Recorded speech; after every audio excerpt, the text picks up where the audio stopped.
تیسرے نمبر پر پیسے کی حفاظت، وہ بھی شریعت میں ہے.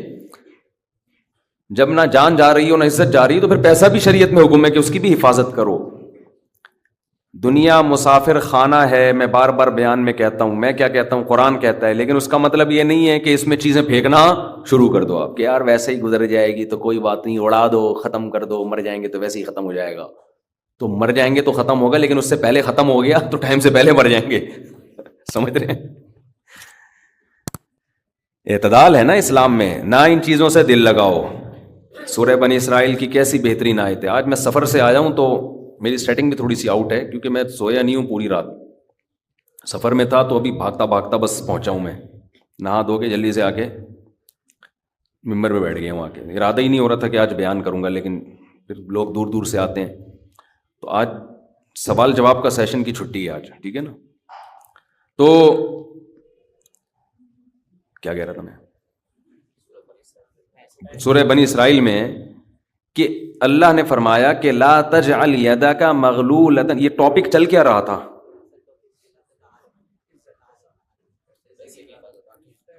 طہارت کی بات. تو وہ تو مجھے بھی پتہ چل رہی تھی، یعنی یہ لا کے کہاں سے عزت اور پیسے کی بات نہیں یار.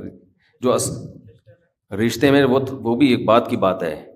سوچیں آپ، یہ کہاں کتاب کے بارے میں نہیں،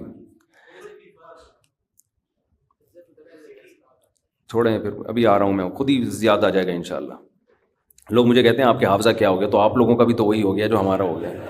اس میں ہمارا کون سا؟ اس میں سب ایک ہی جیسے ہیں. آپ بھی تو سن رہے ہیں نا، ہیں سب بادام کھاؤ بیٹھ کے. تو قرآن کے الفاظ دیکھیں، لا تجعل یدک مغلولۃ الی عنقک.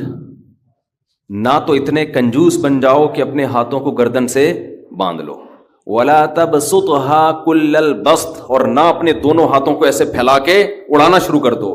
وابتغ بین ذلک سبیلا. ان دونوں کے درمیان اعتدال والا راستہ اختیار کرو.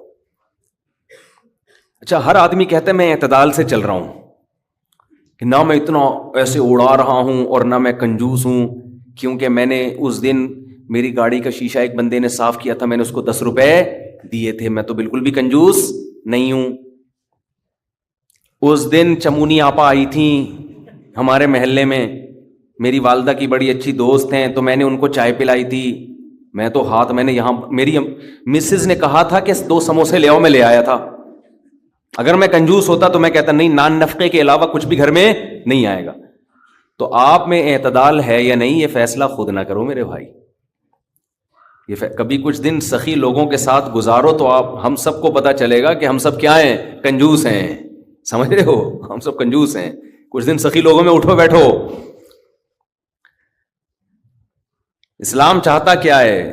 جو اسلام چاہتا ہے وہ تو میں پوری بات کہوں گا تو شاید جمعہ پڑھنا چھوڑ دیں آپ لوگ.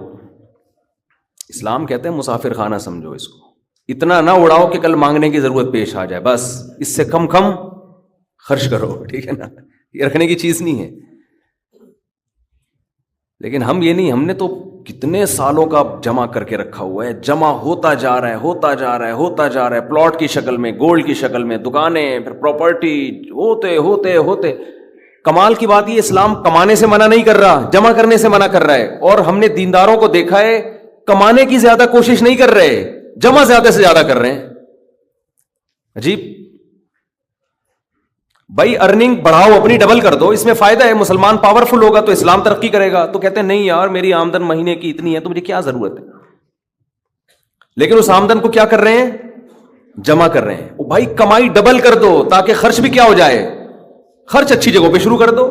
اپنے لیے نہیں کماؤ، قوم کے لیے کمانا شروع کر دو نا.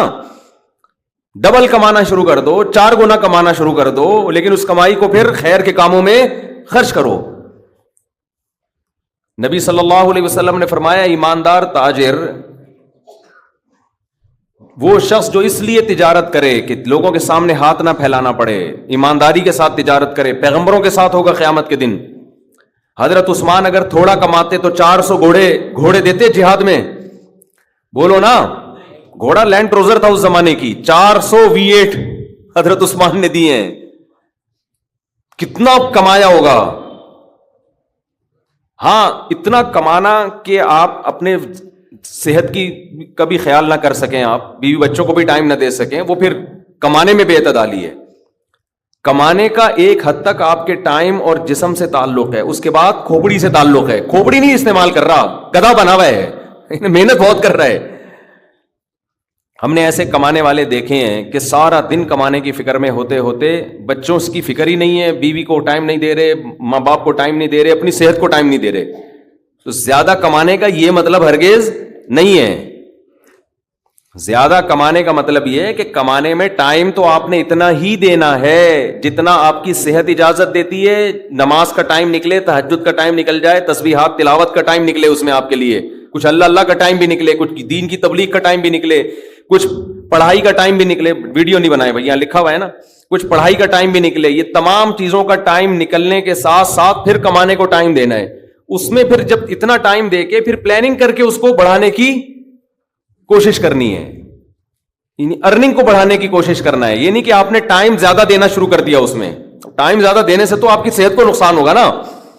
ارے 5 نمازیں تو پڑھنی پڑیں گی نا ٹائم پہ, پھر تلاوت روزانہ کرنی ہے کہ نہیں کرنی ہے, صبح شام کی تسبیحات ہیں وہ بھی کرنی ہے, تہجد کی بھی کوشش کرنی ہے, باپ کو بھی ٹائم دینا ہے, اماں کو بھی, بچوں کو بھی, پھر باقی پھر اپنی ایکسرسائز وغیرہ صحت کو بھی, پھر باقی ٹائم کس کو دینا ہے, وہ پیسہ کمانے کو دینا ہے.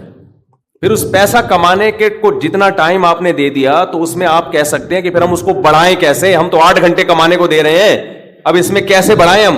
تو بھائی کھوپڑی استعمال کر کے کیا کریں, اس کو بڑھائیں. کھوپڑی سے چیزیں بڑھ جاتی ہیں. کھوپڑی تو استعمال مسلمان کر ہی نہیں رہا ہے نا. اب یہ کہ کیسے کھوپڑی استعمال کریں, تو آپ خود استعمال کرو کہ یار میں یہ کام کر رہا ہوں تو میں اگر یوں کر لوں تو یہ ایسے بھی ہو سکتا ہے. یہ بیٹھیں گے تو سمجھ میں آئے گا انشاءاللہ آپ کی خود, لیکن بیٹھتے ہی نہیں ہے, سوچتے ہی نہیں ہے. جو جہاں کھڑا ہے وہیں کا وہیں